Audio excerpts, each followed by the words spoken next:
ताओ ते चिंग अध्याय 8। सही कार्य करना जल की तरह है। यह सबके लिए अच्छा है और बहता है, वह बिना किसी की परवाह किए। जहां वह जाता है, ताओ की तरह अपने पैर जमीन पे रखो और जागरूक रहो कि क्या जरूरी है, वह रहो। जब लोगों को तुम्हारी आवश्यकता हो, कहो जिसका कुछ तात्पर्य हो। हर चीज के लिए तैयार रहो। करो जो तुम कर सकते हो जब उसको होना चाहिए। अगर तुम प्रतिस्पर्धा नहीं करोगे औरों के साथ, तो कोई तुम्हारे साथ भी कोई नहीं करेगा। ठीक है, तो इसे समझते हैं। सही कार्य करना जल की तरह है। मतलब इसमें जल का क्या तात्पर्य है? कभी तुमने देखा होगा जल को, ठीक है, बस उसे रख दो ना। अगर तुम गिलास से पानी को गिराओ, तो तुम देखोगे कि वो पानी बस फैलता जाएगा। वो पूरा प्रयास करेगा कि वो और फैल सके। और सही कार्य करना भी ऐसा ही है। अगर तुम सही कार्य कर रहे हो, तो तुम्हारी ये कोशिश रहती है ना कि मतलब ये कार्य ज़्यादा से ज़्यादा लोगों तक पहुँचे।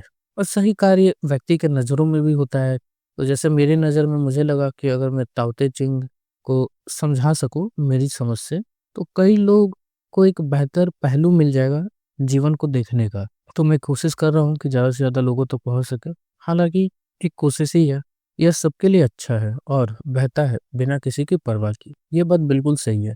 अगर सही कार्य हो रहा होता है, तो वहाँ पे परवाह नहीं होता, बिल्कुल भी नहीं होता। क्यों नहीं होता? क्योंकि वह परवाह कर ही नहीं सकता।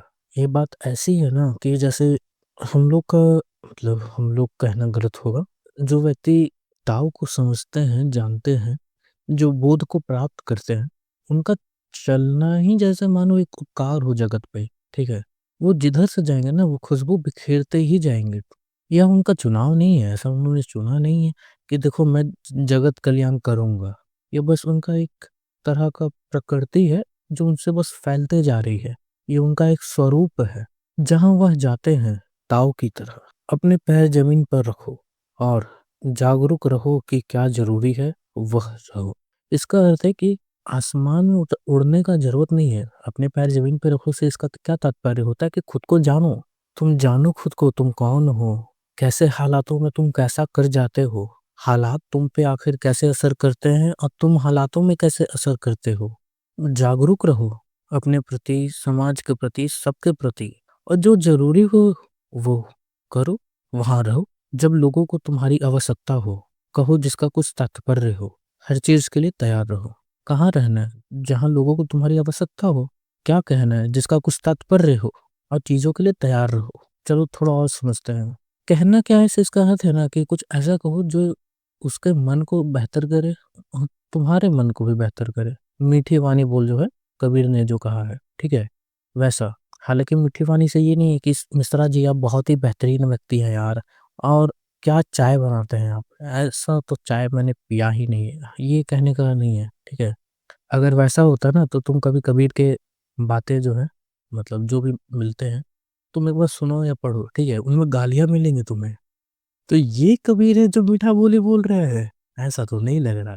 तो वहाँ पे है कि व्यक्ति को बेहतर जो करते जा रहे हैं ना, वैसी बोली बोलते जाओ और चीज़ों के लिए तैयार रहो से तात्पर्य है यहाँ पे कि दुनिया जो है वो बहुत ही मतलब अजीब-सा चीज़ है। ऐसा नहीं है कि मतलब तुम कुछ प्लान बना लोगे और वैसा ही हो जाएगा। ऐसा भी नहीं है कि तुम प्लान बनाओगे और वैसा नहीं ही होगा। ऐसा हो सकता है कि ऐसा हो जो तुमने कभी सोचा ना हो, समझे? करो जो तुम कर सकते हो। जब उसको होना चाहिए।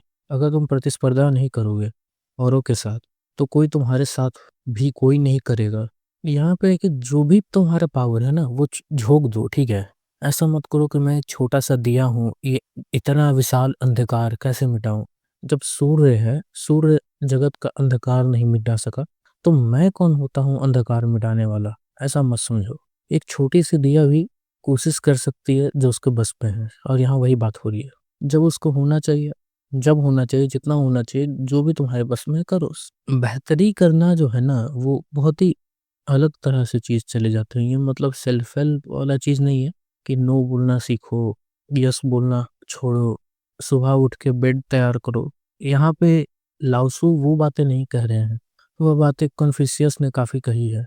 लाओ त्सु कह रहे हैं कि ये सब बातें छोड़ो, तुम असली मुद्दे पे आओ। तुम क्या मतलब झिंगुरों के पीछे जा रहे हो? जो आग लगी है जंगल में पहले उसे देख लो। पहले जीवन को थोड़ा जान लो, थोड़ा बेहतर कर लो। बाद में जो करना है कर लेना। सुबह 5 बजे उठना है, बेड तैयार करना है, 6 हैबिट फॉलो करना है, अफ़र्मेशन करना है, जो भी करना है कर लेना। लेकिन पहले जान तो लो जीवन क्या है, समझ तो लो इसे। और आगे कहते हैं कि प्रतिस्पर्धा जो चीज़ है ना, वो ऐसा है ना कि कई बार हो सकता है कि वो हो भी ना, लेकिन हमें ऐसा लगे। और दुनिया में ऐसा काफ़ी होता है, जो चीज़ें नहीं होती हैं वैसा भी हमें दिखता है। कि जैसे कि मान लो अगर मैं एग्ज़ाम दे रहा हूँ, कोई कॉम्पिटिटिव एग्ज़ाम, चलो जेईई एग्ज़ाम्पल ले लेते हैं। मेरे साथ और भी लोग 15 लाख दे रहे हैं, तो यहाँ पे तो कॉम्पिटिशन साफ-साफ दिख रहा है कि इतना लोग है और इस तरह से सब मतलब कॉम्पिटिशन में निकालेंगे, जिसका निकलेगा उसका हो जाएगा। लेकिन मान लो कि मेरे साथ जो है एक व्यक्ति बैठा है, ठीक है? रमेश जो मेरे साथ 10 साल से रहा है। मैं उसको देखे जा रहा हूँ और मैं सोच रहा हूँ मतलब अपने ही मन में, कि यार ये रमेश बहुत आगे बढ़ गया है यार, मतलब मैं नहीं कर पाया, ठीक है? अब यहाँ पे रमेश ने ऐसा कभी कुछ सोचा ही नहीं कॉम्पिटिशन के बारे में, लेकिन यहाँ पे प्रतिस्पर्धा मैं कर रहा हूँ। यहाँ पे प्रतिस्पर्धा है भी नहीं, लेकिन मेरा मन कर रहा है, समझे कुछ? ये एक तरफ़ा चीज़ें भी कई बार जीवन में होती है, तो ये जान लेना कि एक तरफ़ा है, दो तरफ़ा है, आखिर है कैसा? ठीक?